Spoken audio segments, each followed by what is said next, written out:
Het minnewaar zorgt het nog wel voor problemen, want het is net vertrouwd om in tongerbuien het wetter op te gaan en daarom wordt de start maar een uren uitgesteld. De 4 deelnemers zullen de Alphensteden aan 1 stik terug bij Lans, zonder skoft. Een van haar is Mike Kranenburg uit Den Haag. Ik ben al een aantal jaar aan het peddelen voor het onderzoek tegen kanker. Aangezien mijn moeder kanker heeft, daarmee aan het vechten is, weg bleek te zijn, helaas weer terugkomt en helaas ook ongeneeslijk is. Proberen om aandacht te krijgen voor de mensen die niet meer zelfstandig alles kunnen. Of in ieder geval die zo fysiek aan het strijden zijn tegen de ziekte. Waar ik met een gezond lijf het gelukkig wel kan en mag. Hij doet letter deze week ook nog mooi om de 4-daagse Alphenstedentocht. Hij peddelt dus in 1 week 440 kilometer.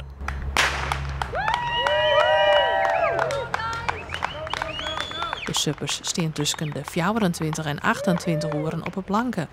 En al is dat een enorme uitdaging, ze geniet je volop. Elfstedentocht is ieder jaar bijzonder. Het is sowieso binnen de subsport wordt de Elfstedentocht al een aantal jaar gedaan. Het is gewoon de zwaarste internationale race ter wereld.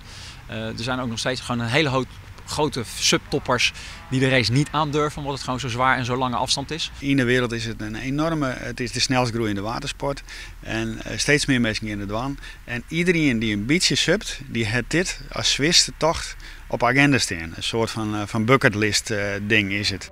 De provincie betelt het graag mooi aan het evenement, want het is prima reclame voor Friesland. De Chinees die neemt een eigen filmcameraman mee.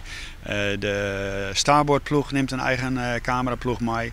En dat gaat, ze nemen dat mooi viral. De vraag is zelfs hoe je in 1 week maar liefst 440 kilometer suppen. Wilskracht, puur wilskracht. We bekijken het ook echt dag voor dag, kilometer voor kilometer. En het moet echt gewoon meezitten qua weer om het te gaan redden. De verwachting is dat de eerste supper Montemidi aankomt bij de finish in de Prinsentuin in Ljouwert.